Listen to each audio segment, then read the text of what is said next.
Hey guys, welcome back to another podcast.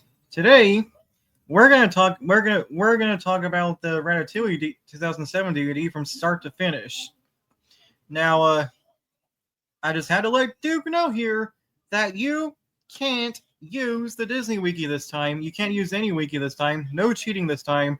Just say the plot of the movie. They're like your memory.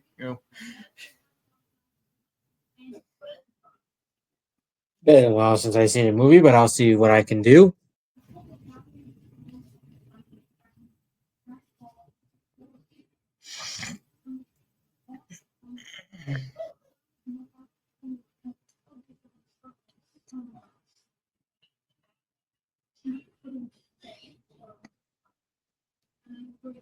So, without further ado, let's get started.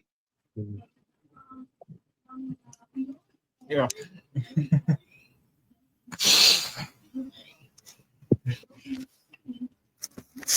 The usual guys, the opening previews, the menu, and the movie itself.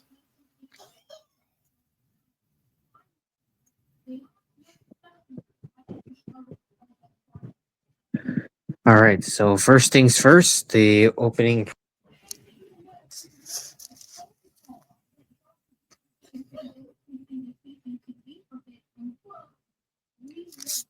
Wait, are you frozen?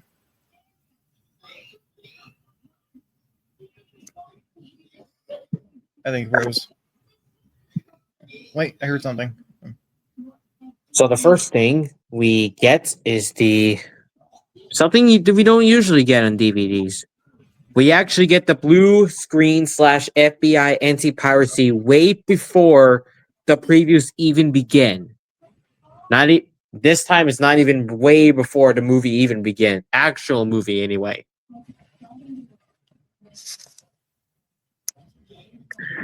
Which is kind of a very odd-looking order, anyway. Yeah, there's like 3 disclaimers at the beginning. Unlike WALL-E, of course. But anyway, moving forward. After those confusing previews, which intermissions or screens or disclaimers, we actually come across something that actually made its debut for the first time. The iconic, if not the most nostalgic preview that you will ever see in your life. There's only one Disney promo featuring, actually, fun fact, the music from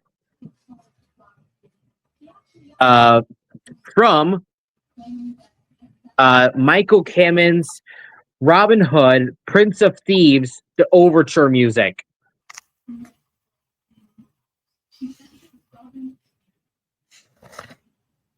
I still remember seeing it from WALL-E or Bolts, but yeah, they're still good. That's the only good thing I liked till that day forward. And what is the first thing we always hear? Jack Sparrow, played by Johnny Depp, of course. Followed by Peter Pan. What a coincidence, since we already did Peter Pan back already. After that preview, the most iconic one, we come across a brand new, if not fully, completely different, coming soon to theaters bumper. Unfortunately. Yeah, no voiceover this time, guys. Yep. Sadly, there isn't. And now, the first thing we get, the first preview that we got, or the second one, is a theatrical trailer or teaser for the next Pixar film, featuring the director of Finding Nemo, Andrew Stanton.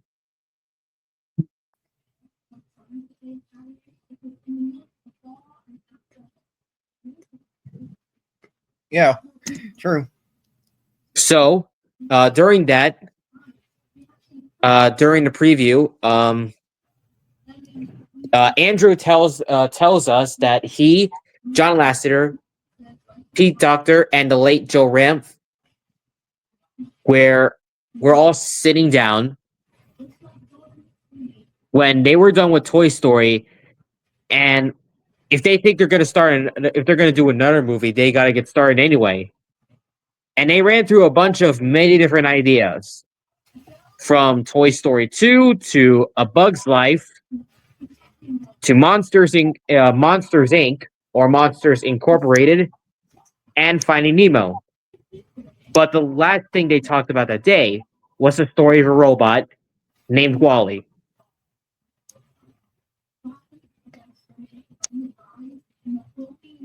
I gotta And say then, though, for a teaser like this, it looks interesting already.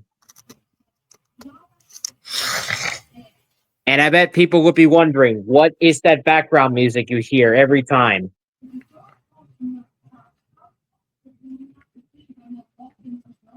Even as a kid, I would question the music too. it's from a 80s film called Brazil. An R-rated, by the way, 80s film called Brazil. Literally. And the music is, I think the music is called Office, I believe. The Office, but yeah.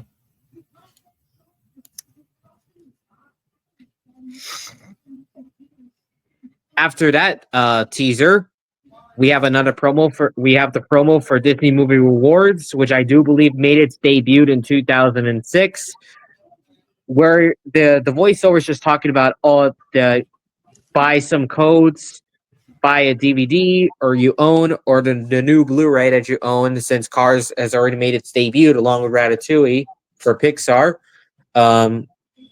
If you buy like a DVD or Blu-ray, you get like a code. You log into your computer, and you can get a lot of fantastic rewards, which is sadly not a thing anymore because it's been very old anyway. Yeah.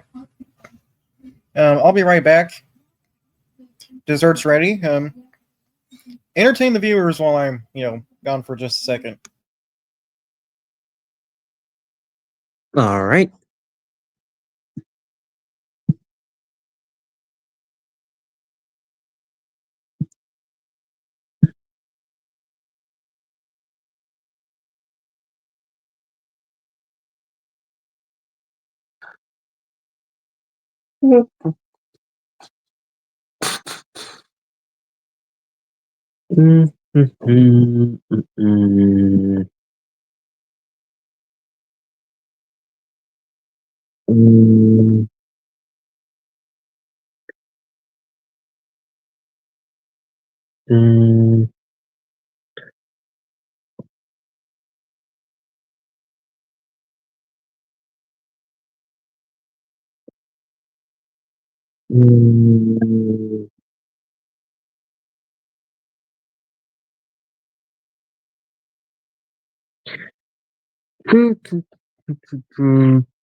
All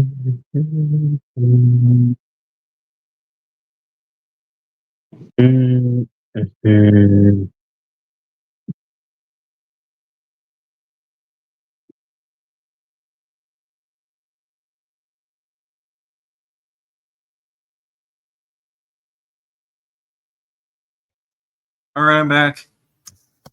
All right.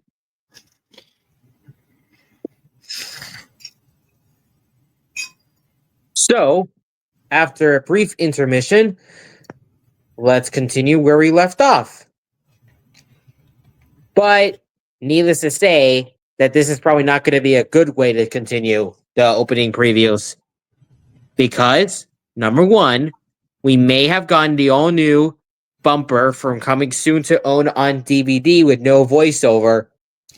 But it starts very, very eerie in a gray background with some eerie, some black and white and eerie kind of music.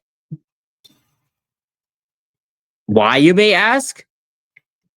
Well, let's just say we get a preview for one of the classic movies from 1961 for the Platinum Edition.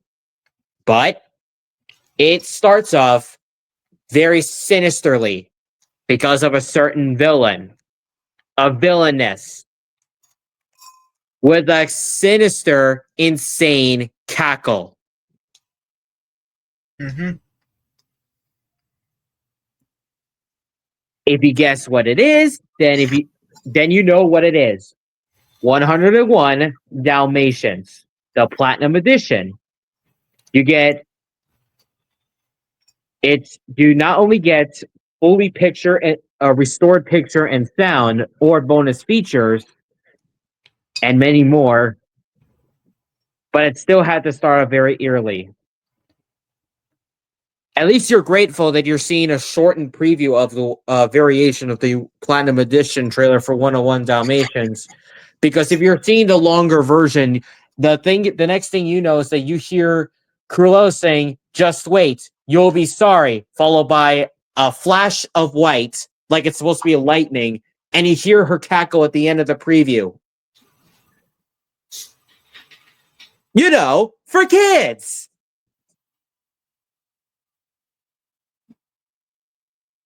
Moving right along, we have another preview for another DVD called Snow Buddies. Now, if you remember the Air Buddies movies, it's like Air Buddies, only this time they are in the snow and the winter.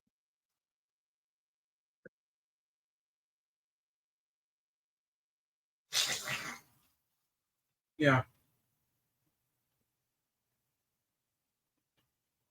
It's yeah.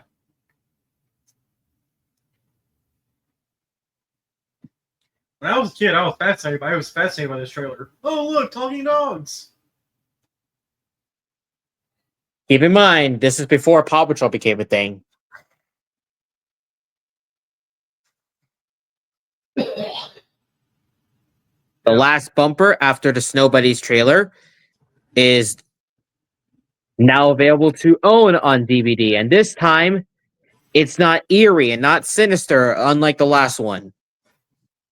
Because this time we have a preview that already came for a Pixar-related DVD that also came out.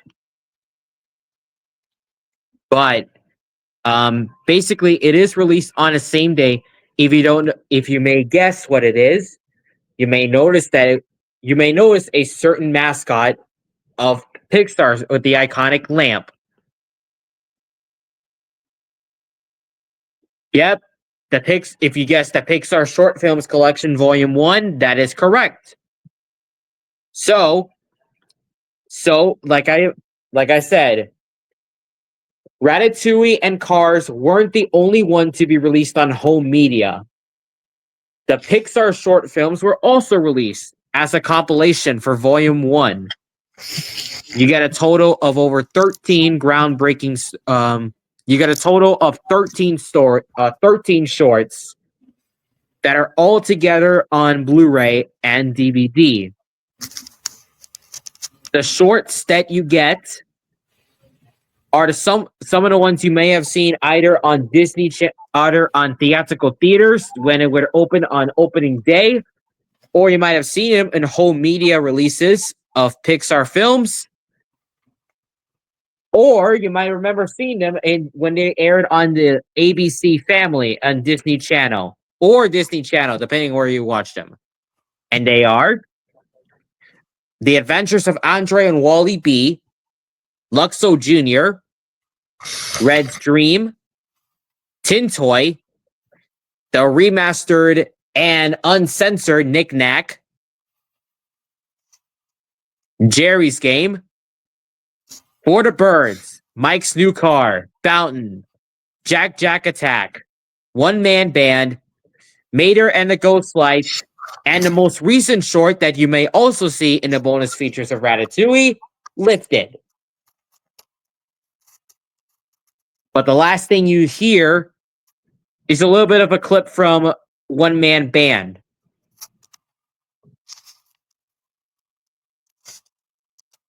Yeah.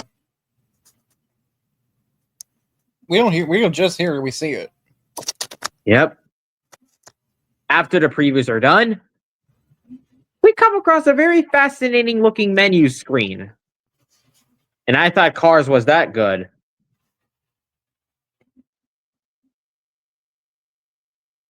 We literally enter Gusteau's restaurant and into the kitchen of the exact place.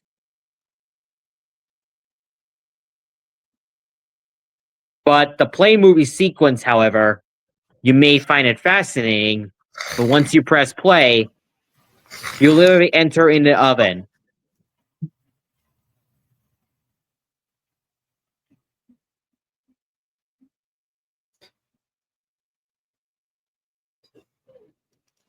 After the play movie sequence... Sorry about my constant coughing, guys. I got phlegm in my throat that had to get out. After the play movie sequence, we usually get to disclaimers, but only for Ratatouille, it just cuts straight to the film.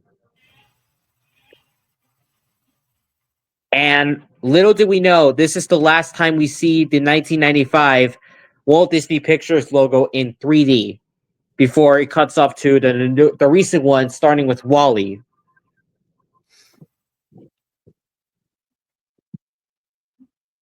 And of course, the difference you see the opening logos is you hear some interesting music with a flute.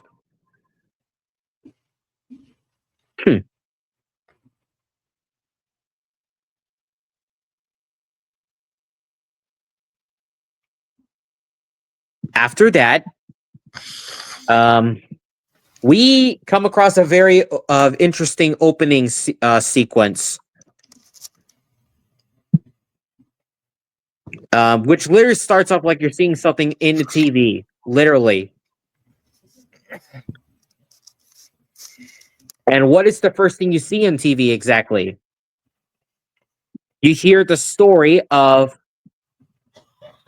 the you see the opening. You literally see the TV of hearing the story about Auguste Gusteau. Larry, from not only his most iconic restaurant with 5 stars and many more, and not only because he sold his latest cookbook with his phrase "anyone can cook," the people's top seller. Someone, however, does not find it successful.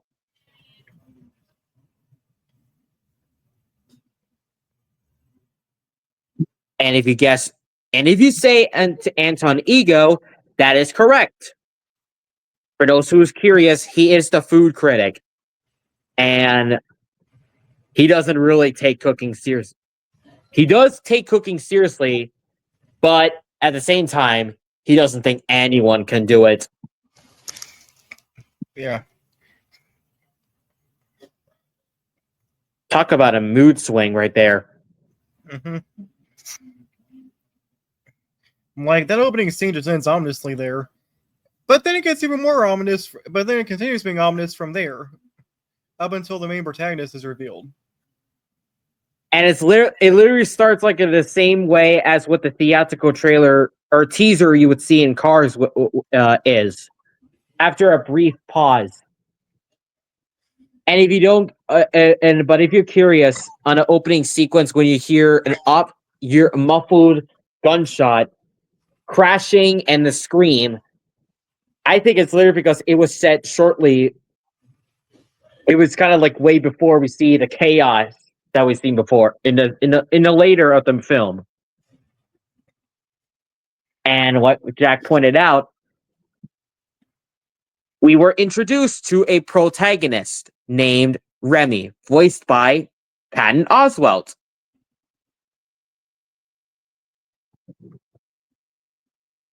This is me. I think it's apparent that I need to rethink my life a little bit. But what's his problem? He's a rat. Which life is hard. He's a young rat who has heightened senses of taste and smell, and also had a dream of becoming a chef like his human idol, Chef Gusto. But we weren't just introduced to him. We were also introduced to the rest of his colony, followed by his older brother Emil, voiced by Peter's son, who would later then voice Sox in Lightyear. And the clan leader, also their father, Django.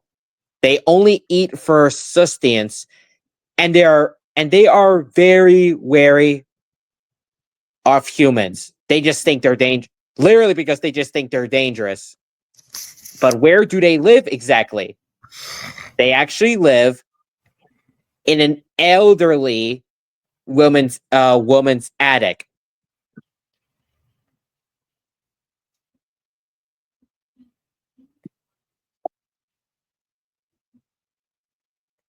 But before we get into that scene, Remy decided to do something a little bit interesting.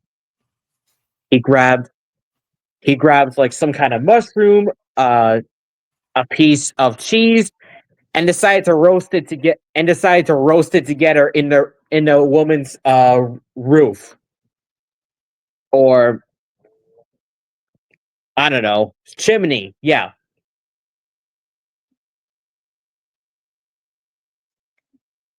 But unaware for Remy, the storm was getting closer. And the next thing you know is that he and Emil were shocked.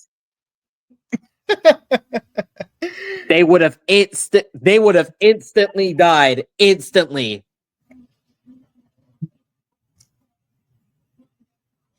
And after that shock, they literally fell down. After they just got back up, like after they just literally climbed, like what? This is a kids movie, so of course they survive. Yep, knew it. At least they survived, thankfully.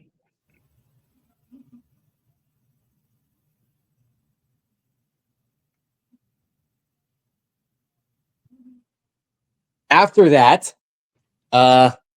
Remy and Emil decided to sneak into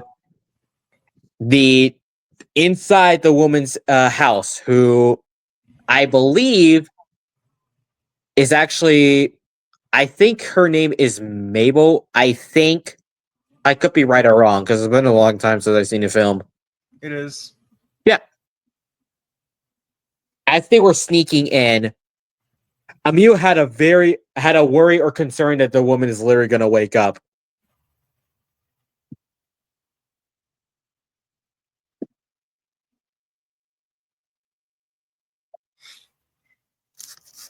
But as they were in the house,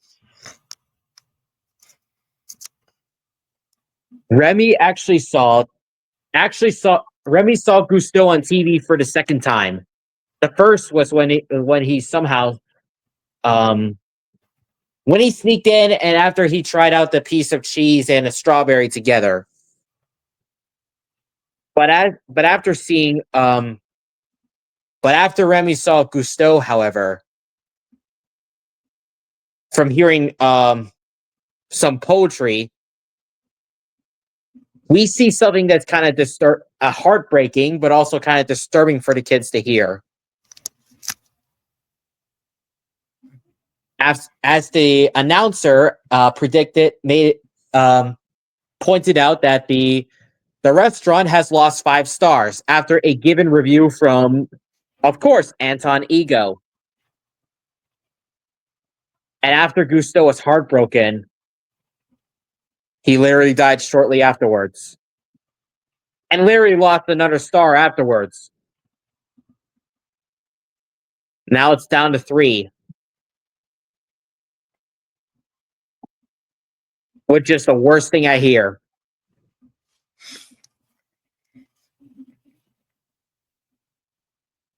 But it wasn't that long because the woman, Mabel, actually woken up from her nap and discovered the pets.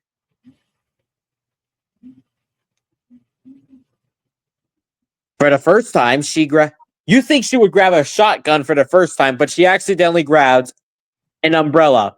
But then she got a shotgun instead. What the heck? Talk about a turn of event right there. Yeah.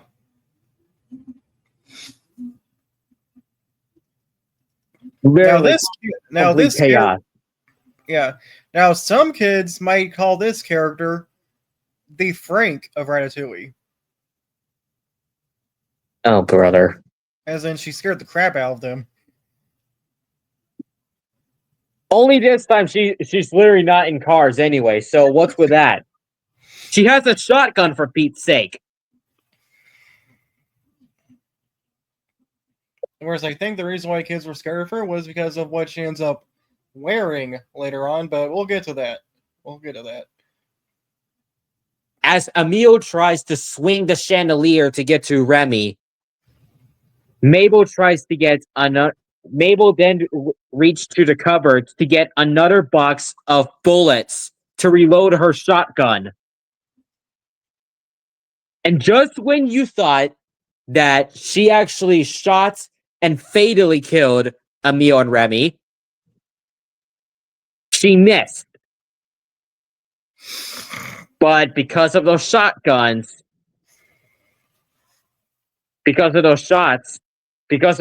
she fired, she cracked several holes all around the chandelier and the ceiling or the roof, ultimately revealing the colony's home and hundreds of rats, causing Mabel to scream in fear. And of course, after they were discovered, the rats made a retreat, escaping and evacuating to their boats, while Remy was getting the cookbook. But now this is to the point where we are at the point where we were for what Jack had pointed out earlier. Mabel is wearing a freaking gas mask. Mm-hmm. This is a rated G film, after all. There can't be some scary moments like that. I mean, from a rat's perspective, this has got to be the most terrifying thing ever to see. Literally. Actually, second most terrifying thing ever to see. We'll get the number one most terrifying thing to see much later.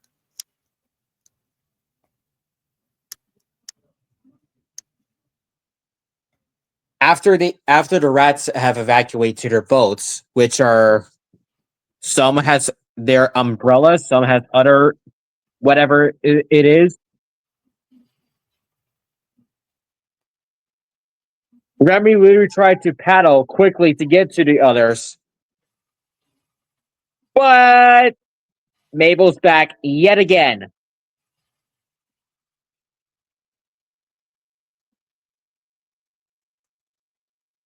After escaping, though, Remy unfortunately became separated from the others during their hasty evacuation. He turned left to one of the sewer pipes, only leading to certain doom. Should have gone to the right. Actually, I don't want to know what the right sewer pipe is. Oh no!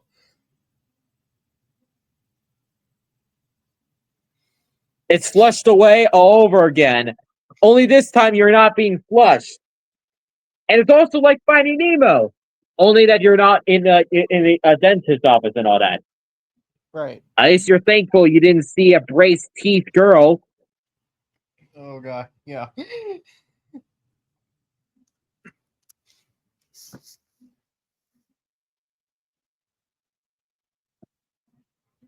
Not even like 15 minutes or 10 minutes into the movie, you already see a lot of things escalating further. Mm-hmm. Let's see. We have hearing about Gusto being heartbroken and then he died. Then we see Mabel getting wearing a gas mask. And then we see an escalated sewer pipe from a rat's perspective.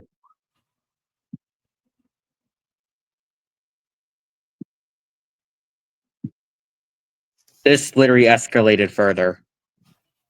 Yeah.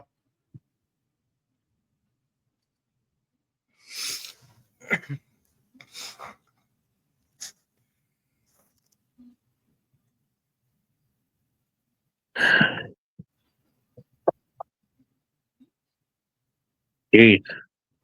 Who would have thought this movie had a lot of escalated scenes? A lot here. Yeah.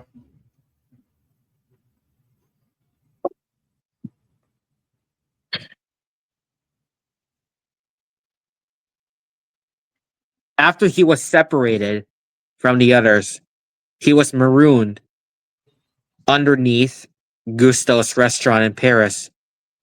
And as he was going through the cookbook, he was conversing with a hallucination of the famous chef. After Remy was urged on, and also encouraged by an imaginary Gusto, Remy himself explores through several places.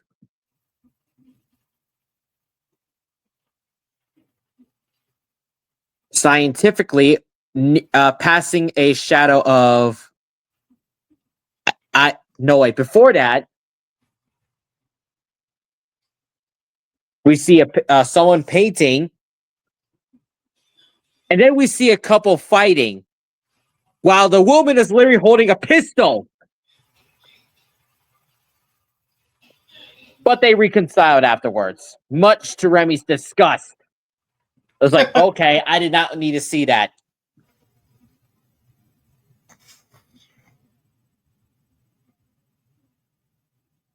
After exploring even further, Remy gets scared by a shadow of a dog. What the heck? I've heard of I've heard of rats being scared of mice being scared by a cat, but never a rat being scared by a dog. Okay, Pixar, I see what you're doing here. Now, it's not just any dog though. It's actually a shadow of Doug. But even though Up wasn't released until 2009. Yeah.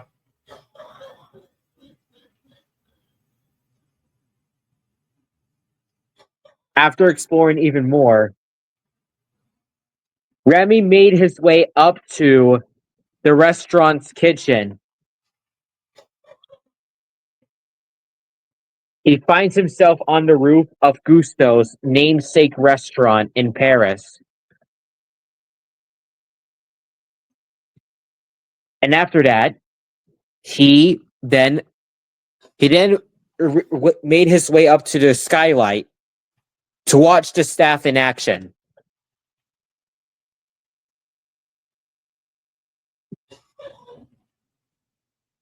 Over time, during that, he observed Alfredo Linguini, hired as a janitor by Skinner, the restaurant's current owner, and he was also Gusto's former sous chef. However, when Remy observed that Linguini knocked over a large pot of soup and attempted to recreate it using random ingredients, he was horrified.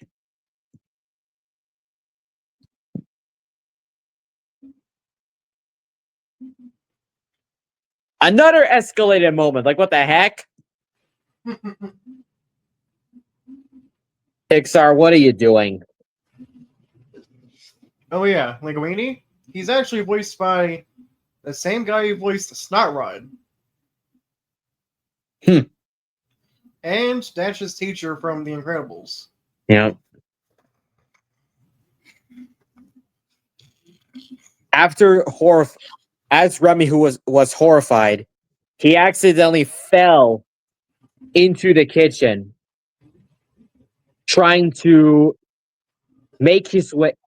escape, and not being caught. It's like the teaser trailer, only that the knives are not being thrown and not being chased by the staff. Right. And that's probably a good thing, because we don't want to see more moments escalating further. He literally gets squeezed at one point. Oh dear. Like by accident, but still. And then he was accidentally put in the oven. Thank God he made it out, though. Yeah.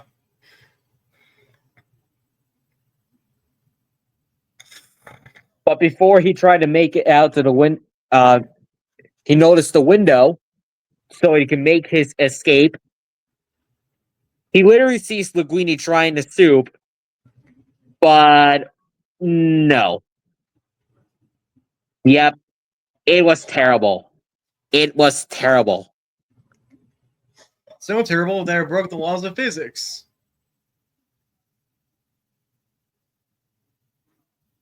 After Remy literally sniffed the soup, he was disgusted too. It broke the laws of physics. Rats don't gag. How? How can rats even gag? That makes no sense. Linguini's soup smelled so bad it broke the laws of physics.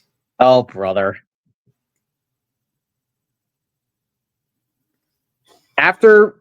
Before Remy passed the pot, he actually managed to fix it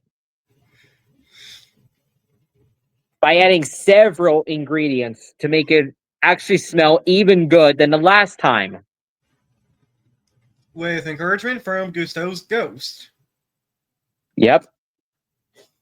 And a fun fact, guys, the soup is actually called potato and leek. Yeah. Now, I don't care what the movie is trying to say. That's Gusto's ghost. Like.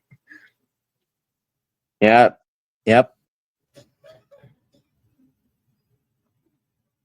Before Remy added the finishing touch, he was caught by Linguini. But added the touch anyway.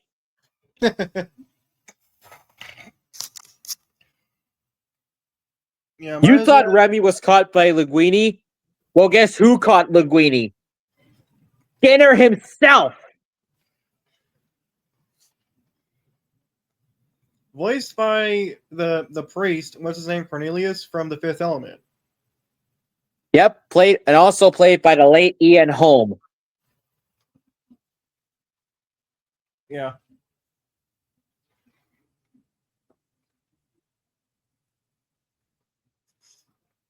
And what can I say? Good actor. Yep. Skinner is a very funny and entertaining villain. He's like Al McWiggin, you know.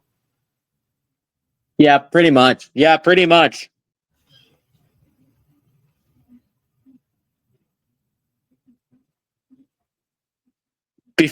While Skinner was literally exchanging words with Linguini, he, I don't know, let's just say the soup was actually served. And Skinner himself noticed a woman tasting the soup. She seemed surprised at first. Skinner thought she didn't like it, and he literally fired Linguini for it. But the Before woman that, actually literally asked to see Skinner anyway. Before that, we literally get a hilarious moment. Literally. Stop that soup! Oh my god, that was good.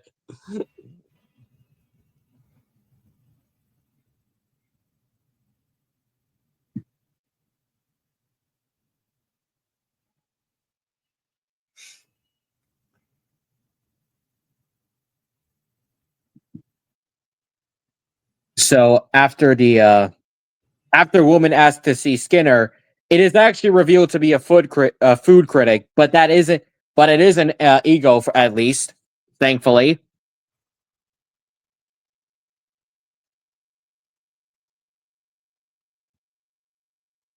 And the staff's only female chef, named Colette, actually convinced Skinner to retain Linguini, believing him to be the success behind the soup. But in reality, he really wasn't exactly.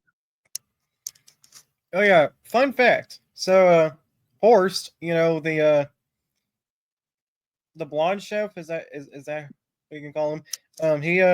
He's actually voiced by Will Arnett.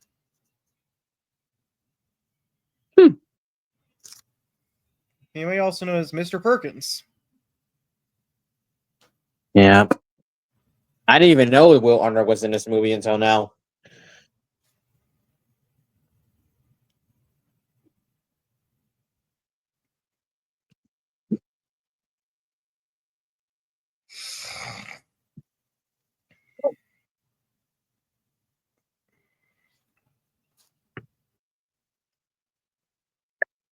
We get another escalated scene again. The staff was like literally threatened to kill Remy. Not even 2 seconds in, you see another escalated scene. Pixar, stop. I think we had enough already. Again, rated G. It's rated G for crying out loud. Yeah, and we have them throwing knives at him. At least we didn't see any knives thrown anyway, because it was only the film's teaser anyway.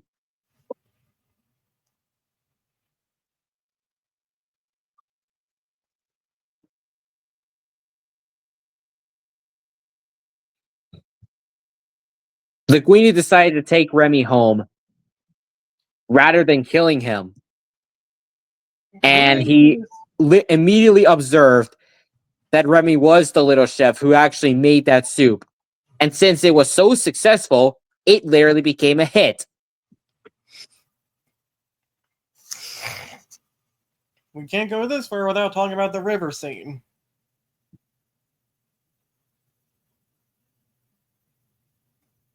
More specifically, they like the soup. Ah! Oh no!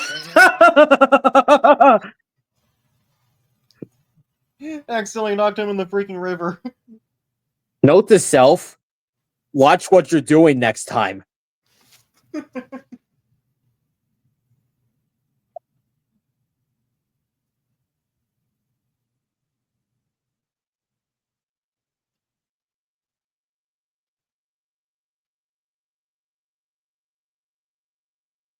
After that, Linguini at first let Remy go, but ultimately, he chosen to stay.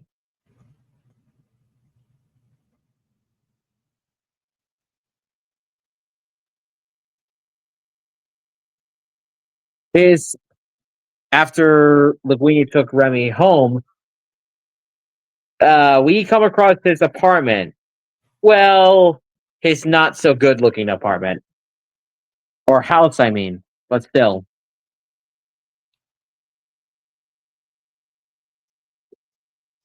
It's so small he can probably hear neighbors arguing upstairs. Oh dear.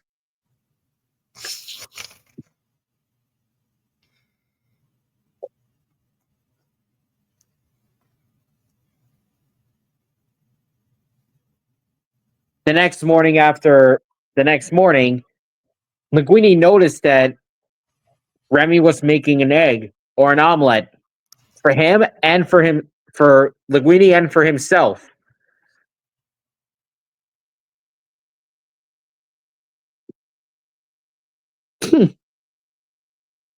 Darn it, Pixar, you're making me hungry already. And I just had dinner still.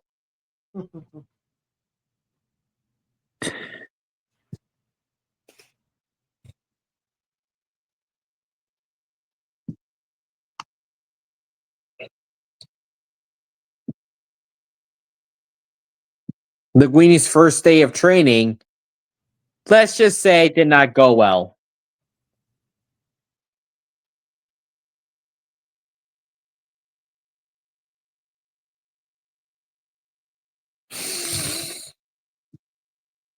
Pixar, what are you doing?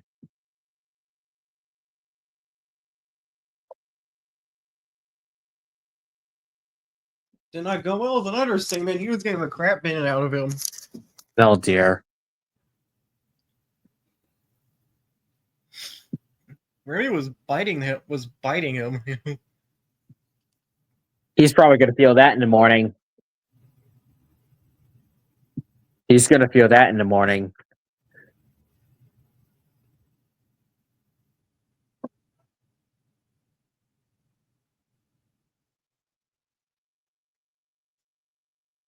Oh boy. Well, a few moments into the movie, though, this is when, well, let's just say that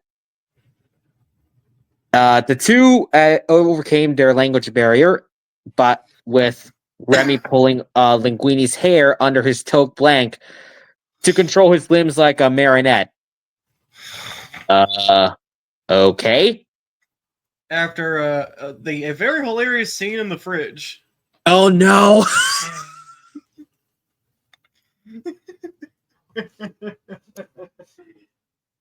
Don't remind me of that. Oh no!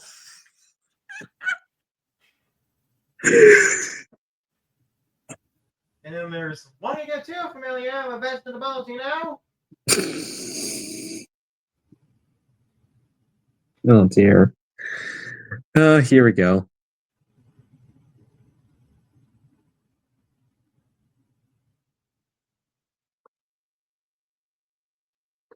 In the following day, we come across a very interesting training sequence or training montage. I mean, where let's just say, Linguini had to put a blindfold on. It almost ran into a cactus as a result. Oh boy. There's like this little cactus plant, and Linguini almost ran into it. Oh brother.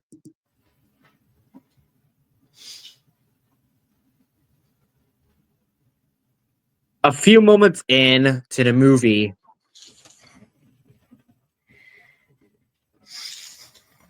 let's see. Linguini squished the tomato so hard that it squeezed the juice in to poor Remy. And he flipped the pancake or crepe so hard, or flipped it too hard, that it literally broke the window.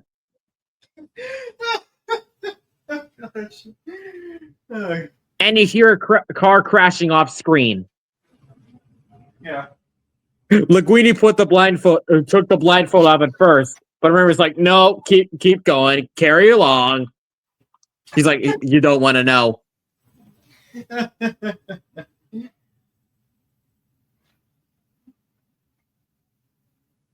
Funny as heck. No, Bring up brother. more with the wine. And he pours the wine, indeed. Yes. That's like two. Literally drain himself. Why? He poured it all over poor Remy. No. Yeah, literally poured it in.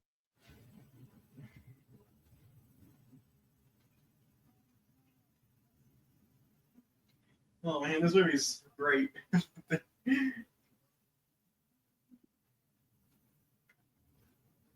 The fact that Linguini's like literally still wearing a blindfold all day or all night until the sunrise.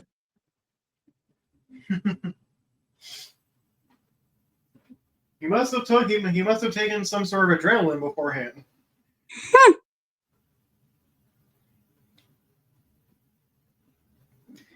Great movie, and that scene is funny. But let's go on, continue on to the next day. Yeah, the next day. And somehow Skinner was actually impressed. Although he might start to grow a little suspicion of his talents.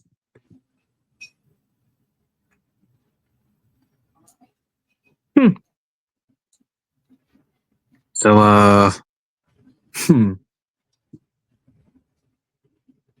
And then he comes across, and then well, we're not to the lawyer yet, but we're not to the lawyer yet. yeah.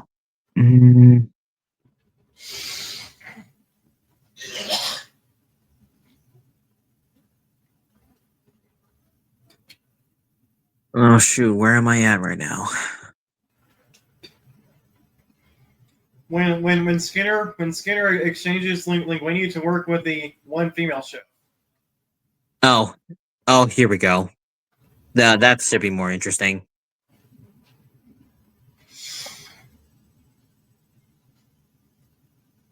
And she literally stabs knives into his sleeves. Oh dear.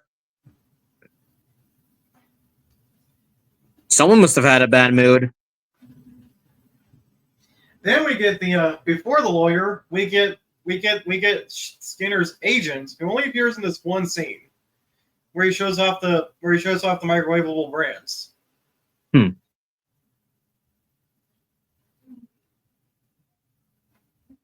And then we get Skinner's lawyer. Yep. And how iconic is he? He only appears in 2 scenes, this one being his first one, but I don't know why. He's iconic to me anyway. Then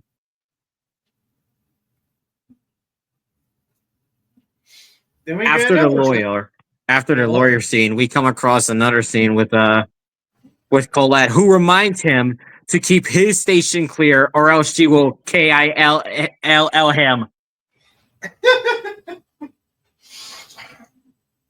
Throw a rag at his face afterwards. Oh dear.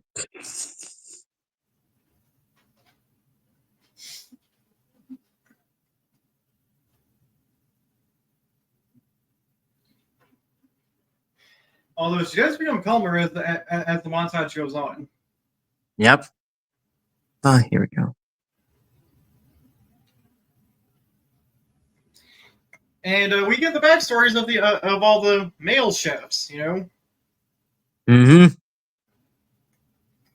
The most interesting one being Horst. Take it away, Duke.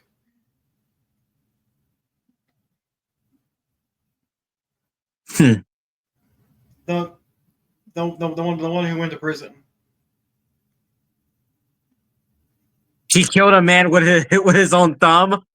Yeah. What? What? How? How? Oh You wait, forgot the laws ball of boy physics. out loud. Physics, never mind. Wait, what? Anyway, but yeah, we get a good little training montage there. Some food ASMR, Hmm. bread ASMR. You know the crust. Yep. So much more ASMR here. Then Linguini drops his keys. Oh, here we go. It was a trick Skinner, you know. Okay then. I mean, that was a clever. I mean, that was clever, honestly.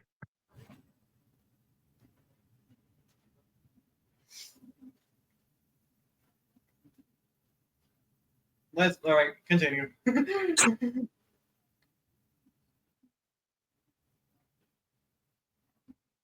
You really don't remember much of this movie, do you? A little bit by now, so yeah. I mean, when we get to Gusto's agent, Skinner's agent, there were some plans that he has to use Gusto's name to market a line of microwavable meals. Oh, brother.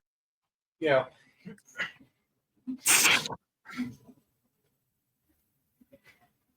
After a long night or a long day,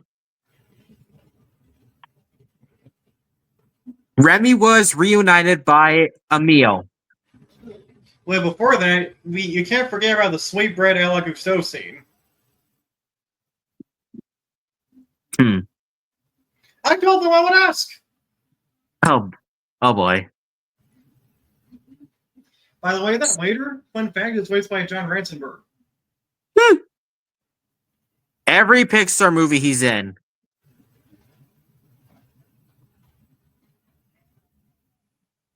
Why did Skinner wanted to fire Linguini by having him make the sweetbread a la Gusteau? Because it was a bomb. Not in a good way. Oh.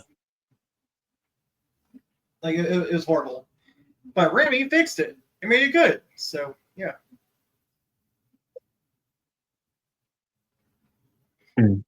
Don't you dare. I'm sorry. Oh, here we go.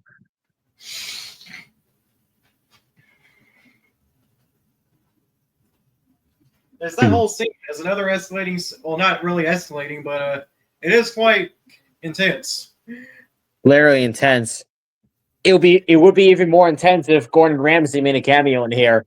And thank goodness for that. Oh my gosh. Yeah, we don't want this to be PG-13. We don't want this to be PG-13, Pixar. Thank goodness you didn't hire Gordon Ramsay for this. Yeah. Although the American customer, was actually voiced by Thomas Keller. So. Ow. An actual chef. I never knew that.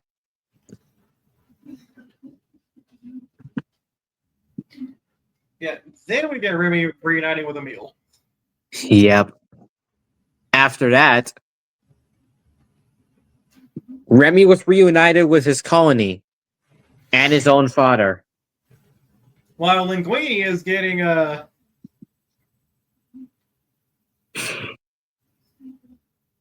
quote-unquote friendly conversation with Skinner. Yeah, let's say that. All right, screw it. He was getting drunk. And he foreshadows the film by talking about literally saying the film's title. I never understood why you added wine in there, Pixar. Again, rated G. Could have been PG by now. Or, wait, that's a be different scenario, because tell that to The Incredibles and Lightyear, or whatever movies there were. You know, who know, Ratatoullie. Oh, hey, why is it called that? Oh Right? boy. It's like a stew, right? But it doesn't sound delicious. He doesn't know what ratatouille is. But we know what it is once we get to that later. We get to that later. But as for right now, we get the most.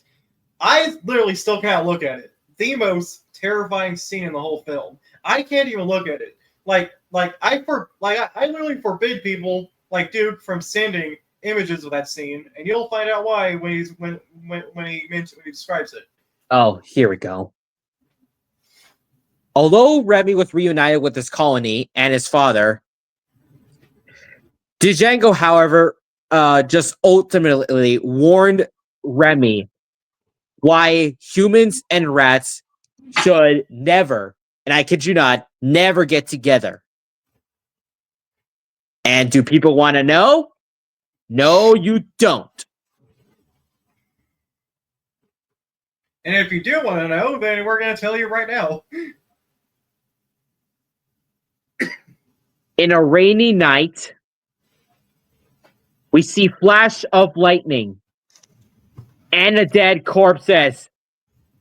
Yeah. Wow. Like, seriously. The most terrifying scene in the whole film. Like, Ratatouille is pretty much a comedy, right? That Yes. scene is terrifying. We went from food ASMR to cooking ASMR to any kind of ASMR to that scene. There's a bunch of girlish hanging dead rats in the window. This is why I don't want to go to Paris. I don't care how Pixar, good why did you get away with this? Just why? I don't care how good the food is. I don't want to see a bunch of freaking rat corpses hanging in a display window. Oh, brother. And those traps are ghoulish as heck. Oh, here we go. Like, these rat corpses look way too realistic. Again, G-rated. Don't understand. I mean, their heads are caught in these, like, ghoulish-looking metal traps. Yeah. Which, by the way, kind of look like smaller models of the claw from Toy Story. No, brother. That actually makes it even worse. The next day, Remy made a very ominous discovery. After making a bicyclist crash his bike. Oh, no. And having to get food for Emil and his friends, which includes this big muscular lab rat named Git. I don't know how to pronounce his name. Matter, do we? And he gets to talk to the framed picture Gusto, because of course. Yeah.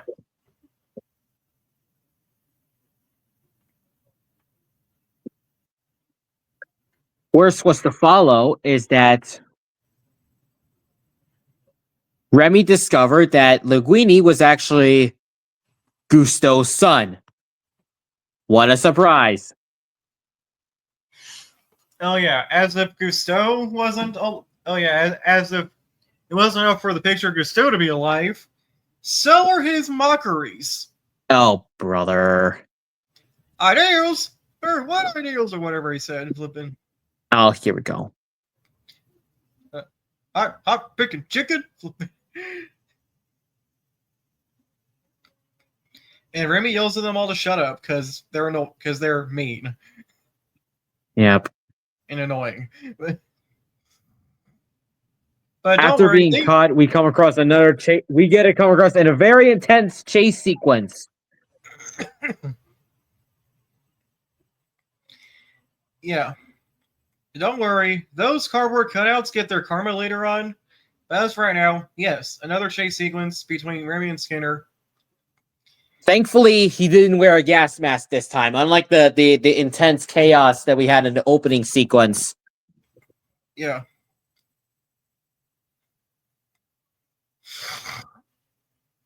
a little bit of a fun fact, Duke, you probably have noticed this. You probably haven't.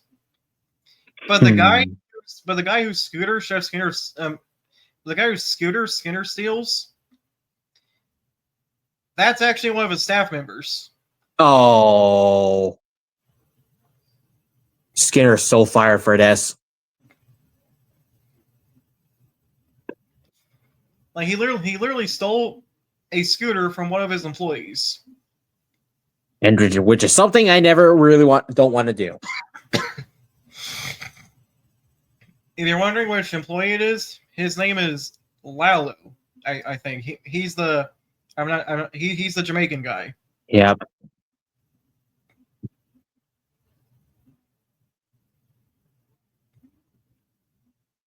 So basically, the chase sequence is between Remy and Skinner is that Remy literally stole Skinner's documents, which reveals that that Skinner's gonna use Gusto's name to market a line of microwavable meals.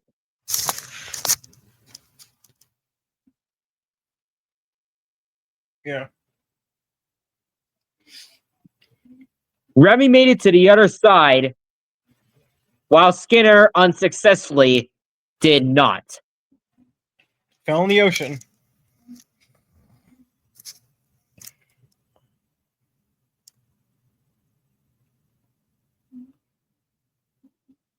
After the documents were discovered, Skinner was subsequently fired in the process. Linguini now took control of the restaurant and also began a better relationship with Colette. And those cardboard cutouts get burned to death. Yep. Skinner was not happy. And because of that, Horse threatens him with his thumb. Just basically Larry kicked him out. But during some of the montage, Remy comes across the pack and he wasn't happy. I mean, can you blame him? There's more and more of them. He just gets more annoyed and annoyed by the second. And a little bit of a fun fact here: we get a cameo from The Incredibles in during this montage. Oh no, Bon Voyage. Oh boy, here we go. I mean, it is directed by Brad Bird, so I guess he had to put it in there anyway. Yeah.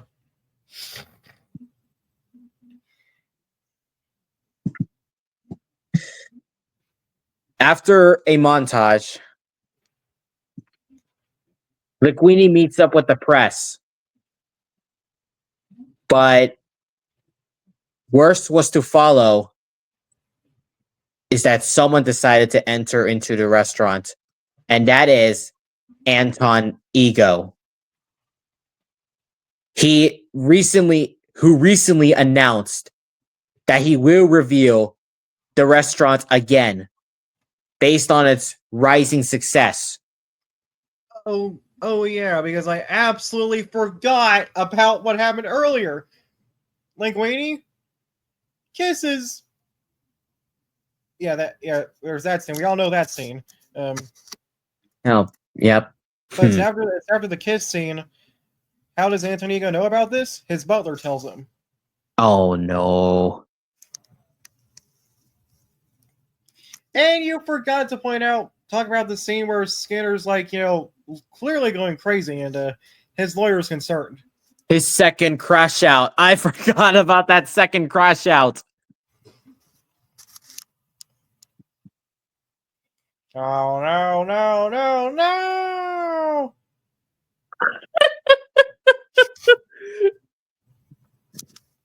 And then Remy gets lost during a motorcycle ride, and people start throwing glass bottles at him at night. And he falls in a storm drain. Dude, why? He's just a rat minding his own business. Then a woman sees him and screams at the top of her lungs, and then these people start throwing freaking glass bottles at him. Like, oh, here we go. Well, after that, anyway. It's a very short, though also escalating moment, as Duke would like to call it. Every single escalating moment. And I thought we were done with like Frank from Cars or Kronos Unveiled from The Incredibles. Well, after that, after after Ego entered the restaurant, announcing that he will review the Gustos again, Linguini literally had a fallout with Remy. And this leads to the point where we head into the most heart-wrenching moment, Eat 2. Remy literally decided to retaliate by leading a raid on the kitchen's food stocks at night. Linguini at first arrived to apologize, but unfortunately caught the rats in the act, chasing them out, and Remy himself. Pixar, why would you do this to us? Why would you do this to us? I don't hate you, but why? The last time I saw that scene and when it aired on Disney Channel, I literally turned the TV off after that scene. It's like, no, I'm done. No, I'm done.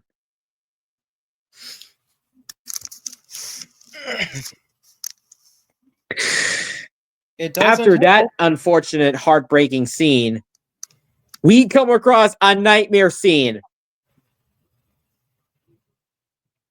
Again. Oh, yeah. I almost forgot. Oh, boy. Do I want to know? I would like your heart roasted on a spit. I hope that's not contagious. Here. Run! For kids. Now, I don't know why Duke considers this the scariest scene in the movie. Let's be honest. The obvious scariest scene is the dead rat scene. Yet Pixar got away with it for a G-rated film. We'll tell that to Rod Torque's death in Cars 2. Pixar got away with that too with a G rating. Yeah. But the thing is, that scene was filled with corpses. So. Yeah.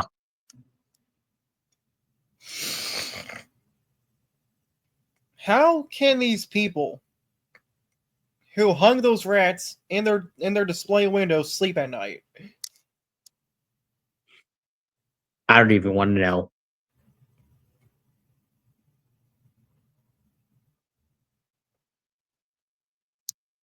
Well, if you think the heart-wrenching moment was that bad, Linguini unfortunately began to crack under pressure without Remy.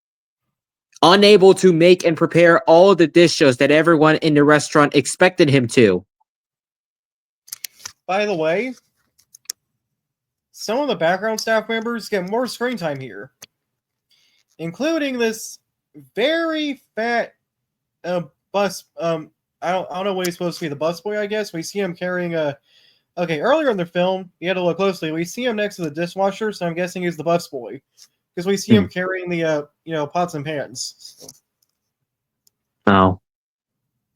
Oh boy! He comes out of nowhere, and we wouldn't expect that. Remy, who was dejected by Linguini, sadly, was ultimately captured by Skinner after a trap was set. Locks him up in a cage and puts him in the trunk of his car. While being captured in the cage, Remy had one final conversation with an imaginary Gusto, who told him that the rat never needed his guidance. But ultimately, at that time, Remy was freed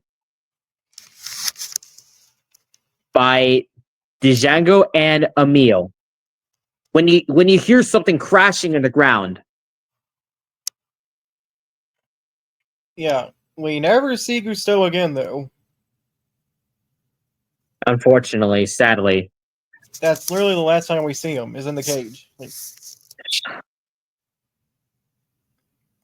When it he is was hard. free, after It Remy is, was freed, sorry. he returned to the kitchen where a frantic Linguini apologized to him and asked him back to help. Unfortunately, he revealed to the truth. He revealed to the truth to the staff, who felt deceived and betrayed, including Colette herself. This is And like another heart-wrenching moment again. Since so, the ending, since the scene from Cars. Oh, brother. what do these staff members do? They walk out. Like, no words. They just walk out they just walk out feeling betrayed. I swear, if Randy Newman did the music for Ratatouille, even more heart-wrenching. Like what he did with Cars. But instead, Michael Giacchino did the music in any way. So sad though. Like, we never see these male staff members again. We never see the 9 male staff members ever again. They ended up they like last time we see them, they're sad. They get a sad ending. Literally the worst way to go for them. Like all the male staff members, never see them again. They just get the ultimate set. At least Gusteau, his ghost anyway, had a heartwarming, had like a heartfelt ending, you know. Yeah, but not for those staff. They can't even get a break.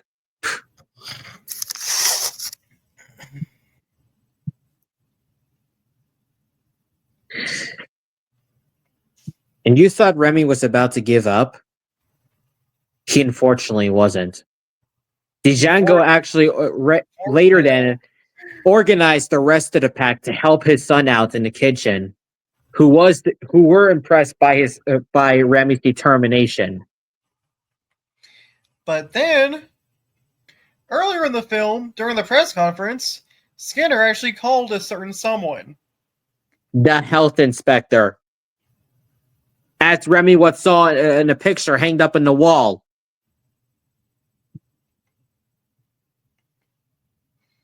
The health inspector was like, nope, I'm out. And we get another terrifying scene here.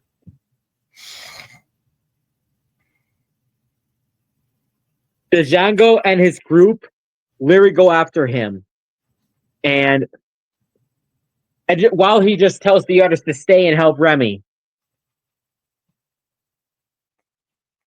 As the health inspector was about to take off in his car and flee, the car had trouble starting or troubleshooting. The rats literally climbed to the window or climbed to the roof of the car. How? And it's a terrifying shot. Like,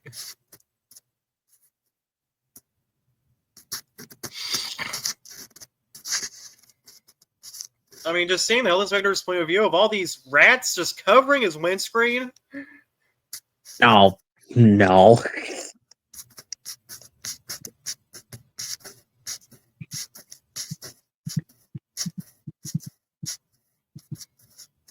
We see they bring him back later, but we'll get there.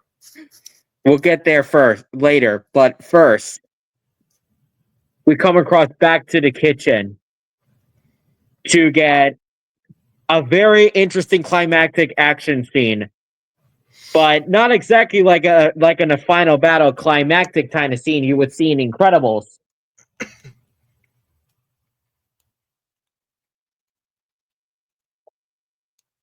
Instead, it's a bunch of rats cooking and Linguini roller skating.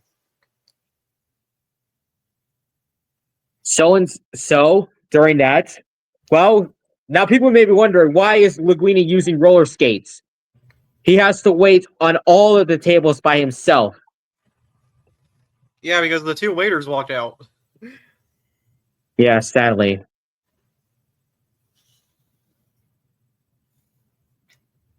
Ultimately, Colette came back. She was disgusted at first after she gagged, but reconciled with Linguini after recalling Gusteau's motto, anyone can cook.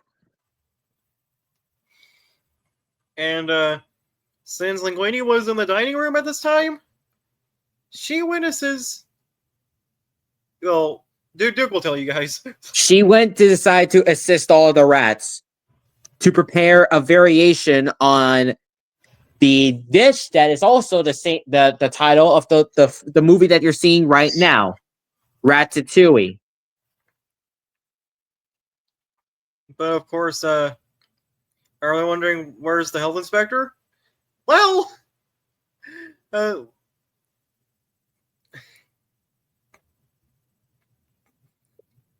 we hear a car crashing off screen. Yeah. And then, well, we see what happened with the health inspector. He was bound and gagged and was locked in a freezer. Or should I say cooler? All because he wanted to all because he tried to interfere. He was just doing his job, and he gets tied up, and he gets kidnapped, tied up, and locked in the pantry for who knows how long by rats. And ultimately, and only one human witnessed it, since Linguini was in the freaking dining room when it happened. And people may be wondering who closed the freezer. Jet, of course, because he is the strong rat. I mean, we literally see him fighting, punching a piece of raw steak like a punching bag.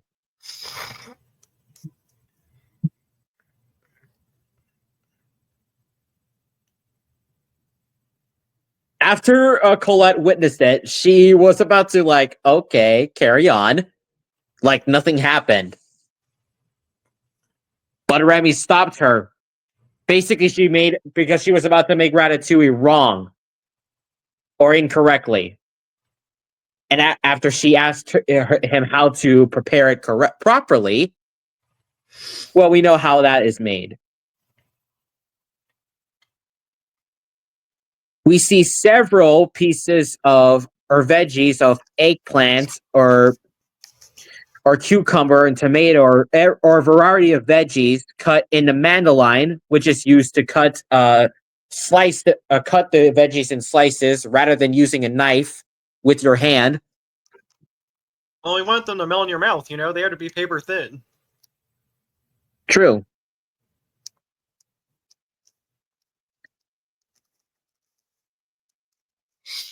After the ratatouille was done, Linguini not only served it to Ego, but also to Skinner.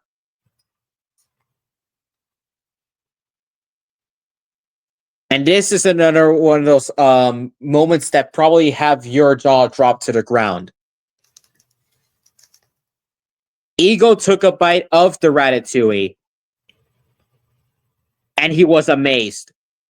Because, well, before that, not only he was amazed, he evoked a flashback / childhood memory of his mother's own cooking.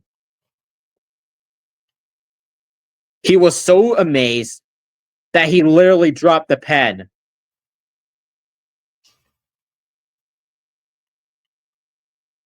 Talk about a childhood food coming back to life.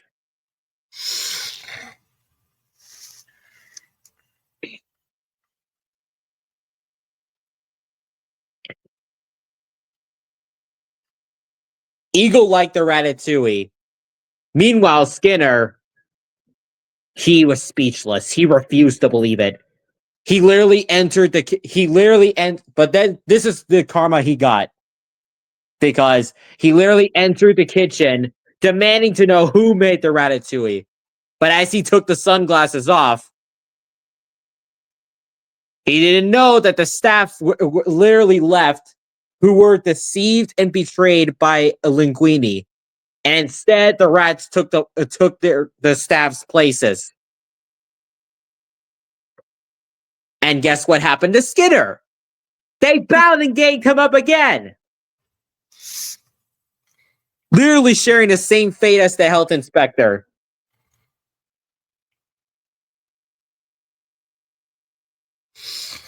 Well, that was embarrassing for him. Embarrassing. Let's see. I mean, Let's see. Syndrome's death was brutal. Chick Hicks's defeat was humiliating, but also satisfying. Skinner's, At least Health Inspector's not alone in there anymore. True.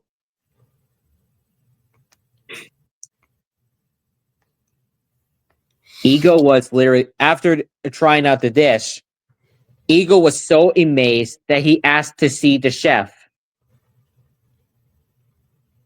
But before that,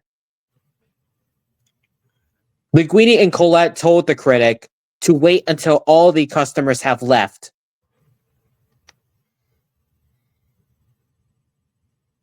We hear some very interesting music by, of course, Michael Giacchino, of course. We see a brief montage of Ego waiting after the customers had finished their meals and all left.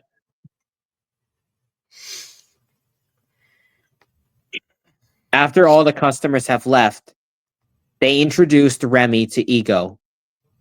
Although he was initially disbelieving in it, he was brought into the kitchen to watch Remy recreate the dish.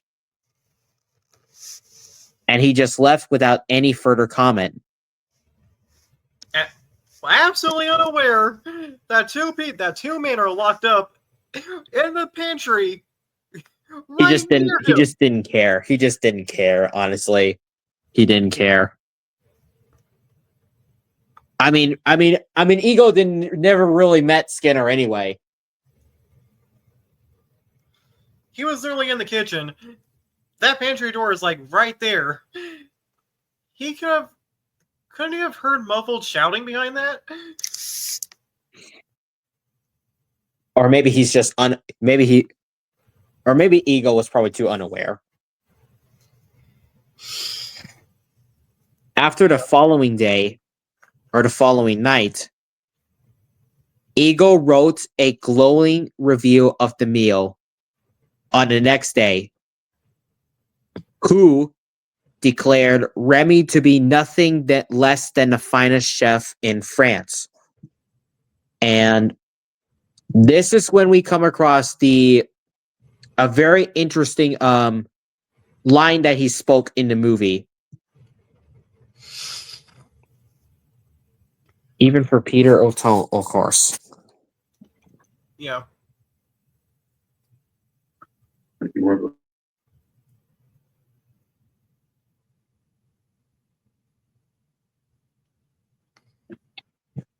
you want anything?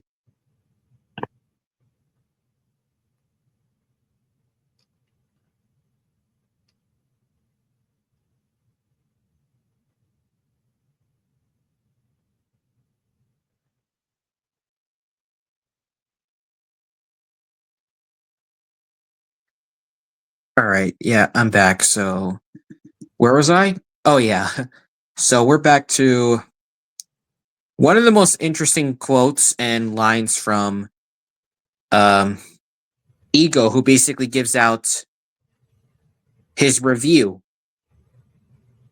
And this might take a while, but stick with me here, guys. Even though this podcast is already like an hour long, or around 30 minutes in. In many ways, the work of a critic is easy. We risk very little, yet enjoy a position over those who offer up their work and themselves to our judgment.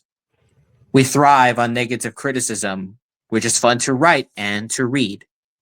But the bitter truth we critics must face is that in the grand scheme of things, the average piece of junk is probably more meaningful than our criticism, that designating it so.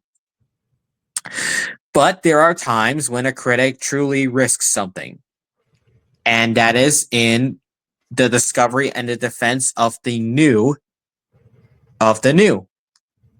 The world is often unkind to new talent, new creations.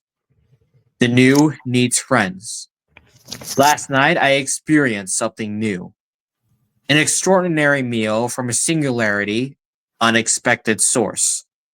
To say that both the meal and its maker have challenged my preconceptions about fine cooking is a gross understatement.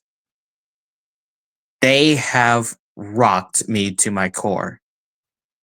In the past, I have made no secret of my disdain for Chef Gusteau's famous motto, anyone can cook. But I realize only now do I truly understand what he meant. Not everyone can become a great artist, but a great artist can come from anywhere. It is difficult to imagine more humble origins than those of the genius now cooking at Gusteau's, who is, in this critic's opinion, nothing less than the finest chef in France.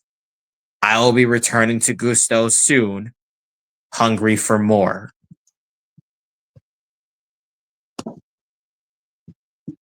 After a very interesting review, Gusteau's was ultimately closed down by the health inspector, but not the health inspector that you've seen. Because ultimately, after that, Ego had lost his job and his credibility as a food critic for praising a restaurant filled with rats. However, he eagerly funds a new restaurant run by Linguini and Colette, featuring several dining areas for both humans and rats, and a kitchen designed for Remy to continue cooking.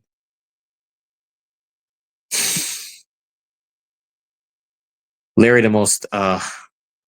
we went from having a heartbreaking scene of Remy betraying Linguini till the most heartwarming ending of all. Several mood swings, even for a G-rated film.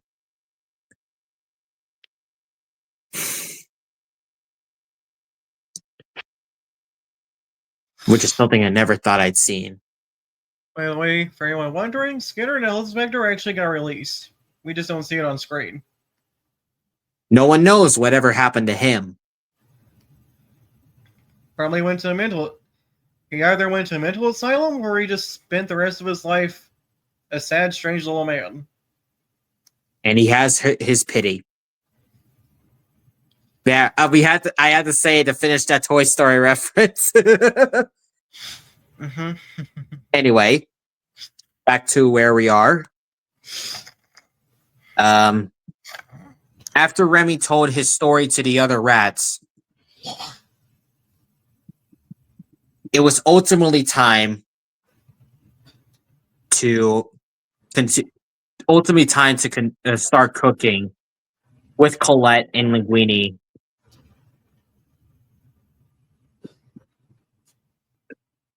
After that, ultimately, Linguini served, of course, Ego's favorite dish, Ratatouille, as he was asking the critic if he's interested for a dessert in the following evening. And after Linguini asked Ego what do he like, Ego replied to the chef, to Remy, to surprise him.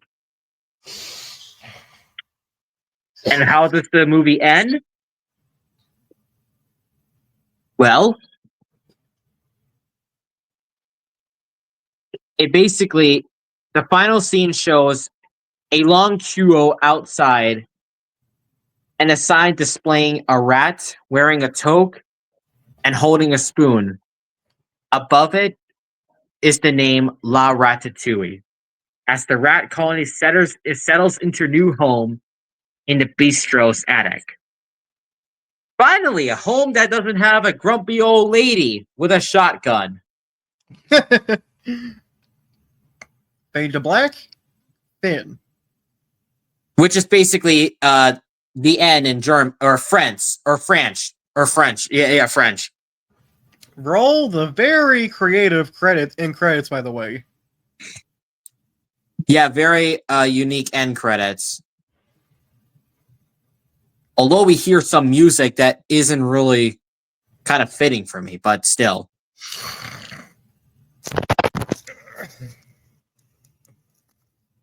What are these in credits exactly?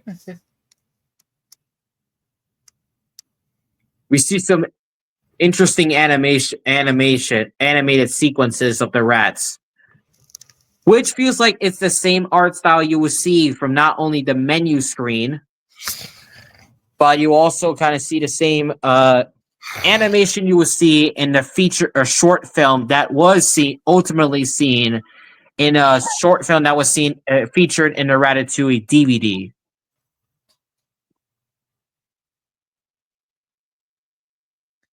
Yeah, these end credits are really fascinating, I'll say. I mean, we had Cars as epilogue, but the Ratatouille end credits are just, well, different.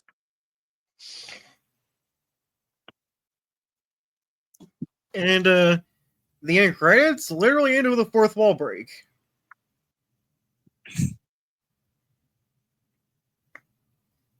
What is this fourth wall break? Well, Duke can look up the DVD closing right now.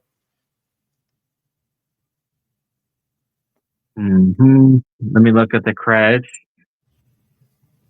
I see a blue rat falling down a sewer before the credits started rolling. Interesting. Closing to Ratatouille.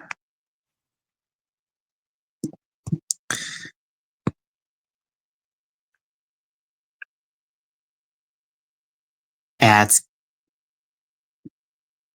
All right, so the credits end with I'm pretty sure it's Remy. Probably Remy, I think, in 2D. Who's just finishing a piece of cheese. But after the created and produced at Pixar Animation fades, he just fell to the ground in a black screen. And Remy, just walked 1 foot. And then just fades to the closing logos, the Walt Disney Pictures, which you will see for the final time before we switched over to the new one that we've seen beginning with WALL-E.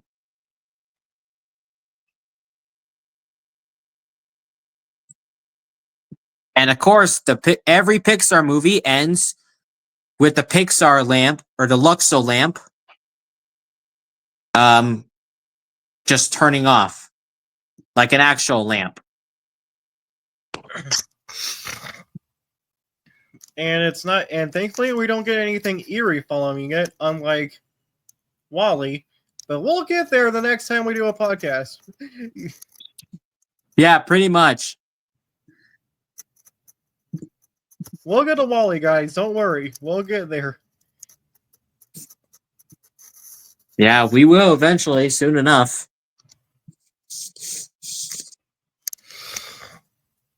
As for right now, that's the end of this very long podcast. Yeah. So we'll see you all next time we do this. I think we're gonna do WALL-E. So see you all next time, guys. Hope to see you then.